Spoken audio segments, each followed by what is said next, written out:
Kinerja neraca pembayaran Indonesia selama 1 triwulan awal 2024 dinilai Bank Indonesia tetap terjaga di tengah peningkatan ketidakpastian global. Padahal neraca pembayaran Indonesia mengalami defisit sebesar 6 miliar dolar. Fakta ini berlainan dengan tahun-tahun sebelumnya yang justru pada triwulan 1 pada umumnya mengalami surplus. Artinya posisi cadangan devisa Indonesia akan berkurang. Setidak-tidaknya kalau dia surplus tipis hanya bertambah sedikit. Itu sangat berpengaruh terhadap faktor nilai tukar rupiah. Mudah-mudahan kondisinya tidak seburuk perakiraan saya, tapi saya sangat yakin tidak sebaik perakiraan Bank Indonesia.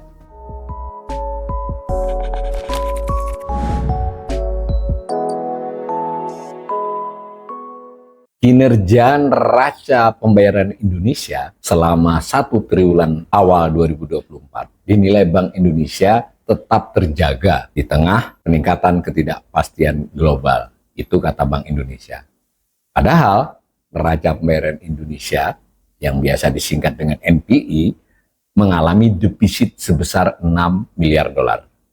Dan fakta ini berlainan dengan tahun-tahun sebelumnya yang justru pada triwulan 1 pada umumnya mengalami surplus. Nah, mengapa Bank Indonesia mengatakan kondisinya masih terjaga? Bank Indonesia nampaknya berkeyakinan terhadap 3 hal yang diutarakan secara eksplisit ya. Pertama, posisi cadangan devisa pada akhir Maret 2024, yaitu akhir triwulan 1, itu dinilai mereka masih cukup tinggi, sebesar 140,4 miliar. Nah, mengapa dinilai tinggi? Karena itu setara dengan pembiayaan 6,2 bulan impor ditambah dengan pembayaran utang luar negeri pemerintah. Nah, padahal standar internasionalnya itu hanya 3 bulan, artinya dianggap cukup aman. Alasan kedua Bank Indonesia untuk menilai bahwa NPI masih terjaga itu defisit dari transaksi berjalan. Nanti kita jelaskan transaksi berjalan itu apa pada episode berikutnya, tapi itu adalah salah satu komponen neraca pembayaran Indonesia. Dari 2 komponen. Itu memang defisit, tetapi dinilai defisit tersebut rendah, ya, sempit lah begitu ya, kalau sempit dan lebar. Nah, di tengah kondisi perlambatan ekonomi global. Jadi kalau saya boleh menilai, itu Bank Indonesia ini dari 2 argumen itu berpatokan bahwa kondisi ekonomi global memburuk, tapi Indonesia masih cukup baik. Alasan ketiga, kinerja transaksi modal dan finansial. Nah, tadi transaksi berjalan, jadi ada 2 kelompok dalam neraca pembayaran Indonesia itu. Juga dinilai tetap solid. Nah, alasan Bank Indonesia solid itu terutama karena investasi langsung atau foreign direct investment yang tetap surplus. Nah, sama argumennya di tengah ketidakpastian global, artinya Indonesia dianggap makin menarik dan masih menarik dan masih berprospek ke depannya. Nah, ini adalah judul rilisnya. Nah, tentu sebetulnya ada beberapa paragraf, ini saya kutipkan paragraf awalnya saja. Jadi kalau teman-teman pembelajar ekonomi masuk ke web Bank Indonesia ada tertanggal 20 Mei ada rilis yang berjudul begini. Jadi judulnya neraca pembayaran Indonesia triwulan 1 2024 tetap terjaga di tengah peningkatan ketidakpastian global. Kemudian dari sekitar 6-7 paragraf penjelasan dari rilis itu disebut di pertamanya adalah seperti ini, seperti yang saya katakan tadi. Nah, rilis dilengkapi dengan sebuah dokumen. Jadi tiap 3 bulan seperti itu ya. Dokumen yang berjudul Laporan Neraca Pembayaran Indonesia Realisasi Triwulan 1 2024. Triwulan 1 itu 1 Januari sampai dengan 31 Maret. Judulnya sebenarnya kurang lebih sekitar 40 halaman. Nah, tetapi saya memberi komentar terhadap rilis dan secara umum terhadap laporan tersebut.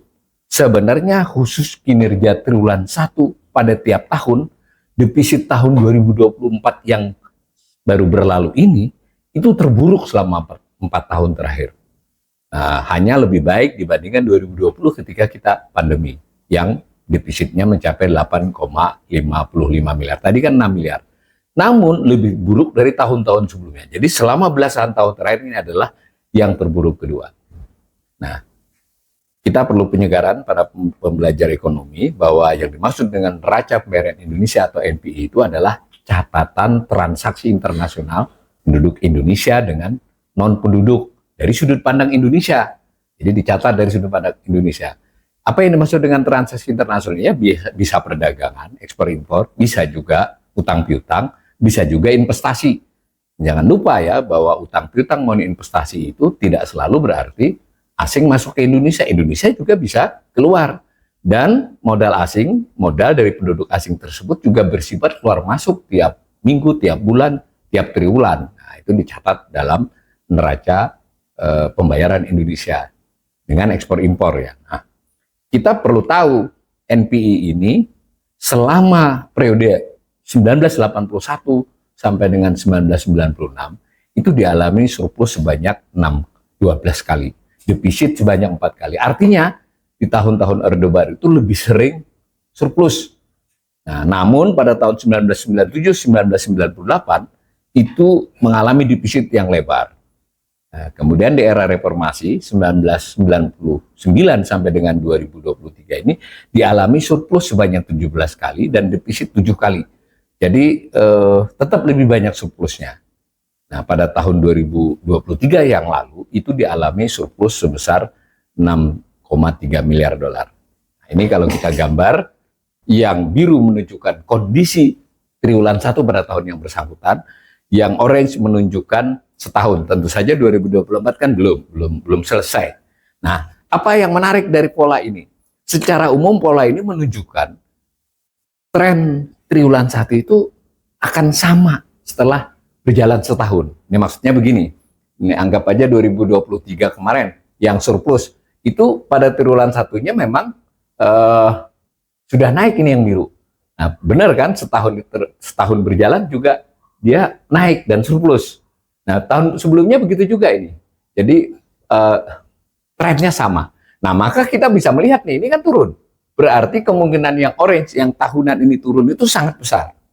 Kira-kira itu argumen yang utama untuk kita beri komentar bahwa kemungkinan itu sangat besar NPI pada tahun 2024 yang berjalan ini akan lebih buruk dari tahun 2023. Dalam arti kalaupun surplusnya akan lebih tipis dan tidak tertutup untuk menjadi defisit. Nah, ini kita beri gambaran yang lebih panjang. Tadi cuma dari 2011, ini dari 1982.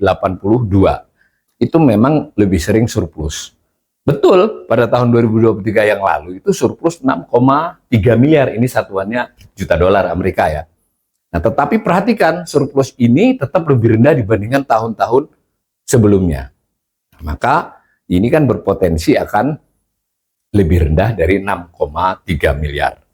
Berpotensi itu maksudnya perakiraan saya terutama. Argumennya dari pola yang ini tadi terutama ini ya. Jadi polanya itu terbentuk. Nah, kurang lebih begitu. Maka buat saya ini cukup menarik. Dari data umum seperti itu, kata-kata terjaga dari Bank Indonesia itu terlalu samar.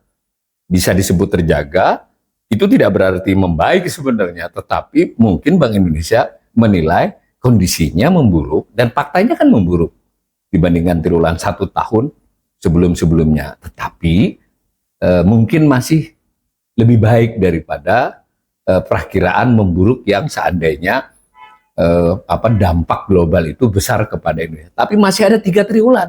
Jadi tidak tertutup pada 3 triwulan terakhir nanti kondisi Indonesia berdasarkan trennya itu dalam hal transaksi internasional.